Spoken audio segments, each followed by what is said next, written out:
নমস্কার বন্ধুরা, daily cooking and life স্টোরিতে তোমাদের অনেক অনেক স্বাগত। কেমন আছো তোমরা সবাই? আশা করি সবাই খুব ভালো আছো। আমাদের বাঙালিদের 12 মাসের 13 পার্বণ, সামনেই কিন্তু জামাই ষষ্ঠী। তো জামাই ষষ্ঠীর স্পেশাল আজকে আমি রেসিপি নিয়ে এসেছি মসুর ডাল দিয়ে মাছ ভাজা রেসিপি।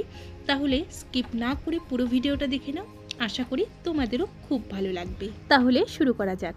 প্রথমে আমার লাগছে পেঁয়াজ গ্রেট করে নিয়েছি। 1 চামচ পেঁয়াজ আমি গ্রেট করে নিয়েছি, তার মধ্যে আমি 1 চামচ গ্রেট করা আদা দিয়ে দিলাম, আর দিয়ে দেব 1 চামচ লেবুর রস, দিয়ে দেব 1 চামচ টক দই,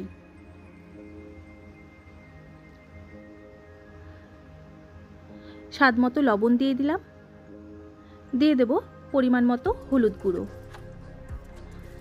1 চামচের অল্প কম কাশ্মীরি লাল লঙ্কার গুঁড়ো দিলাম, হাফ চামচের মতো জিরের গুঁড়ো দিলাম। এবার সমস্তটা মিশিয়ে নেব।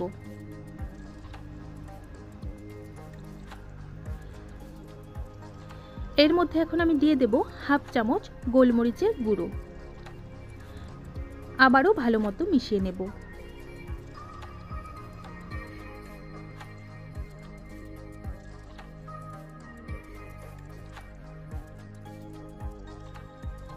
সব রকম মশলা ভালো মতো মিশিয়ে নেওয়া হয়ে গেছে। এখন আমি মাছের পিসগুলো এই মশলার মধ্যে দিয়ে ভালো মতো ম্যারিনেট করে নেব। এখানে আমি 4 পিস কাতলা মাছের পেটি নিয়েছি। তো ভালো মতো মিশিয়ে ম্যারিনেট করে রেখে দেব প্রায় 4 ঘন্টার মতো। ভিডিওটা চলাকালীন আমার বন্ধুদের কাছে আমার একটা ছোট্ট রিকোয়েস্ট, যারা আমার ভিডিওটা দেখছো কিন্তু এখন পর্যন্ত সাবস্ক্রাইব করোনি, তারা প্লিজ সাবস্ক্রাইব করে পাশে থেকে যেও। মাছের সাথে মশলা ভালো মতো মিশিয়ে আমি এখন রেখে দেব ফ্রিজে। 4 ঘন্টা এইভাবে ঢেকে ফ্রিজে রেখে দেব।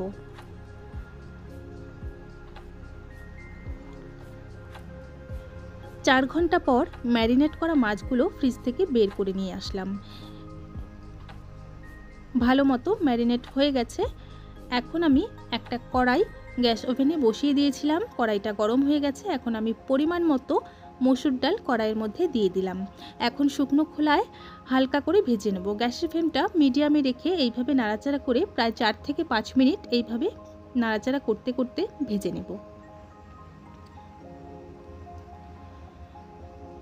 মসুর ডালটা যেহেতু আমি গুঁড়ো করে নেব, সেই জন্য এইভাবে ভেজে নিচ্ছি। মসুর ডালটা এভাবে ভেজে নিলে সুন্দরভাবে মোচমোচে হয়ে যাবে, গুঁড়ো করতে সুবিধা হবে। এখন আমি ডাইরেক্ট মিক্সিং জারে নিয়ে নিলাম, কড়াই থেকে ভালো মতো গুঁড়ো করে নিলাম। এবার প্লেটের মধ্যে সুন্দরভাবে ছড়িয়ে নেব। এবারে ম্যারিনেট করা মাছগুলো এক এক করে দিয়ে এইভাবে দিয়ে আমি সমস্তটার মধ্যে একটা কোট করে নেব। মাছের চারপাশে এরকম করে কোট করে নেব।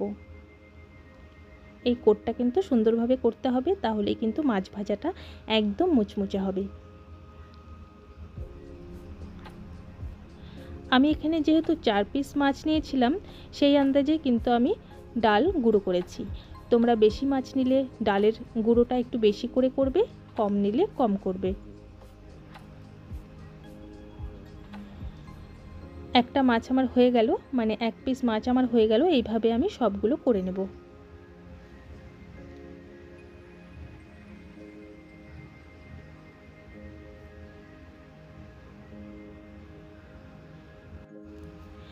একই রকমভাবে সবগুলো মাছ করে নিলাম। অন্যদিকে কিন্তু আমি তেল গরমে বসিয়ে দিয়েছিলাম, তেল গরম হয়ে গেছে। এখন আমি এক এক করে মাছগুলো ছেড়ে দেব।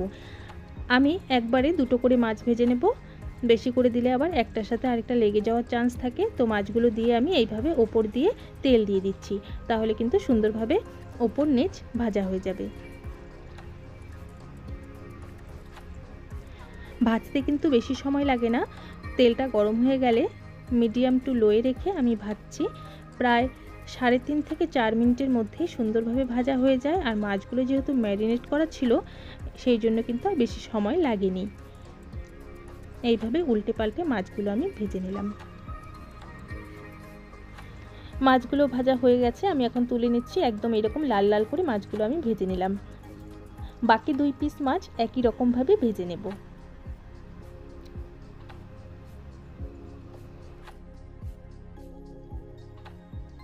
মসুর ডাল দিয়ে মাছ ভাজা কিন্তু একদম রেডি। ভীষণই টেস্টি হয়েছিল খেতে। একবার তোমরা এইভাবে অবশ্যই ট্রাই করো, আশা করি তোমাদেরও ভালো লাগবে। তো আমি একটা মাছ ভেঙে তোমাদের ভেতর থেকে দেখিয়ে দিচ্ছি কতটা সুন্দরভাবে হয়েছে। ভেতর থেকে একদম ওপরটা একদম ক্রিস্পি আর ভেতরটা একদম নরম তুলতুলে। বেশি সময় কিন্তু লাগে না, ম্যারিনেট করে রাখার পরে ভাজতে কিন্তু একদমই অল্প সময় লাগে। তোমরা একবার অবশ্যই ট্রাই করো, আশা করি তোমাদেরও খুব ভালো লাগবে। আর শীতকালে কিন্তু ধনেপাতার চাটনি দিয়ে এই রেসিপিটা ভীষণই ভালো লাগে। এছাড়া বিভিন্ন রকম সস দিয়েও তোমরা খেতে পারো, কিন্তু এই রেসিপিটা আমার কাসুন্দি দিয়ে খেতে বেশি ভালো লাগে। তোমরাও একবার ট্রাই করো, আশা করি তোমাদেরও ভালো লাগবে। তাহলে আজকে এই পর্যন্তই, আবারও ফিরে আসবো অন্য কোনো দিন অন্য কোনো রেসিপির সাথে। আমার বন্ধুরা এইভাবে আমার পাশে থাকার জন্য অসংখ্য ধন্যবাদ। আর নতুন যারা আমার ভিডিও দেখছো, আরও নতুন নতুন ভিডিও পাওয়ার জন্য আমার চ্যানেলটিকে সাবস্ক্রাইব করে পাশে থেকে যেও। ধন্যবাদ।